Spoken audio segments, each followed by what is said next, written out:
Salut à tous, bienvenue pour ce nouveau tuto à DJ Music Art. Alors oui, nous avons mis du temps à poster de nouveaux tutos, c'est vrai, mais on avait une bonne raison pour ça. Nous étions en travaux, nous changions donc d'établissement. Nous vous posterons d'ailleurs à ce propos bientôt une vidéo, je pense, assez rapidement, qui vous permettra donc de présenter ces nouveaux locaux de manière à ce que vous puissiez voir notre magnifique nouvel outil de travail. Ça sera bientôt, voilà. Alors, nos tutoriels désormais s'appelleront La Chronique de Seb, elles seront disponibles donc sur le site sous ce nom, donc n'oubliez pas, La Chronique de Seb. Vous pouvez d'ailleurs me poster toutes vos demandes éventuellement et questions sur les tutoriels. Alors de futurs tutoriels à venir, notamment toujours en Scratch puisqu'on me les a demandés, donc on va continuer là encore sur ce tutoriel aujourd'hui. Il y en aura d'autres certainement en mixage et peut-être évidemment la MAO puisqu'on a énormément de demandes dans ce domaine. Voilà. Alors aujourd'hui, comme promis, on continue les tutoriels de Scratch avec aujourd'hui une technique un petit peu avancée de Scratch qu'on appelle le flair. Donc aujourd'hui, donc le flair, on y va. Donc je vous explique ça rapidement. Ensuite, il faudra travailler évidemment beaucoup chez vous pour sortir cette technique qui est légèrement, on va dire, pas légèrement, elle est un petit peu difficile, certes, mais il faut simplement du travail. Donc je vous explique.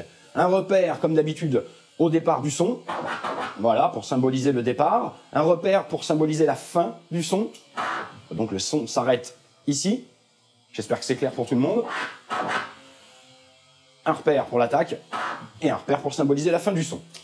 Simplement, ce qui va se passer, c'est que j'ai rajouté un petit repère au milieu du son de manière à définir la zone de coupure. Parce que le flair, en fait, en réalité, va créer une coupure au milieu du son. Donc, nous allons obtenir deux sons.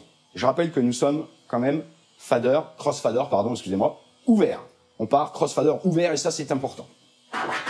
Donc, nous sommes à l'attaque du son, nous allons envoyer notre son et créer une coupure, un cutting, petit cut, au milieu du son de manière à le séparer en deux. On y va. Voilà. On a bien entendu la différence, ça fait bien tac-tac. Je recommence. Voilà. Contrairement à ça, là, on n'entend évidemment qu'un seul son. On y va. Voilà, j'espère que tout le monde entend bien. Donc, nous obtenons donc deux sons. Le but, c'est de le faire à l'aller et au retour. Donc, en termes de Scratch, forward et backward. On y va forward, à l'aller donc, et backward au retour. Voilà.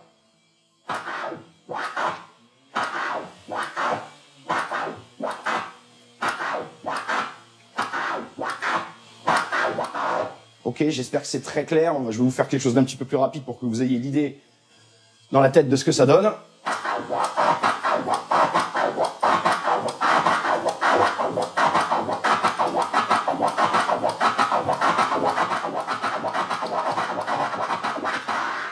Voilà, le flair. Donc, je recommence, je vous réexplique ça encore une dernière fois. Ensuite, c'est à vous de travailler.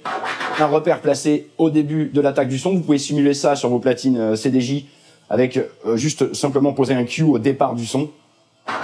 Bien sûr, sur les platines type CDJ ou autre, vous ne pourrez pas effectivement poser de repères supplémentaires. Mais bon, peu importe. Donc, je récapitule, on se met à l'attaque du son. Le petit trait rouge ici va simuler le cutting, la coupure au milieu du son de manière à obtenir deux sons. Voilà. Et au retour, on recommence à l'aller.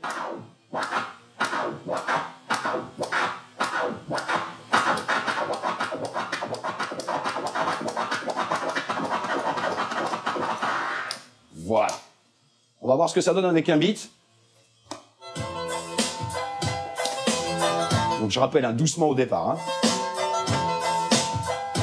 Ce qui compte, ce n'est pas d'aller vite, c'est d'aller doucement, mais de bien le faire ensuite, progressivement d'accélérer de manière à obtenir quelque chose de plus radical.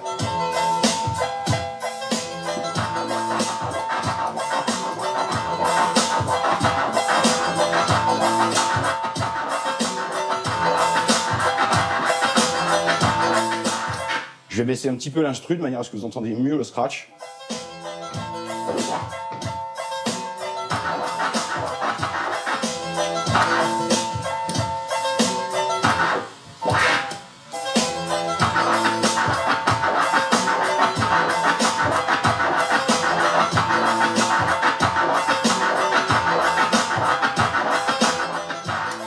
Comme vous pouvez le constater, le crossfader, lui, avance à l'accroche au niveau musical. On voit bien qu'il va à chaque fois dans le temps et dans l'accroche.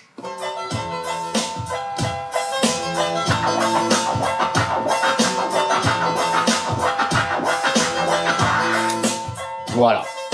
Bien évidemment, vous travaillez ça chez vous à la maison, allez doucement au départ, et ensuite on accélère. Évidemment, plus il est rapide, plus il est joli.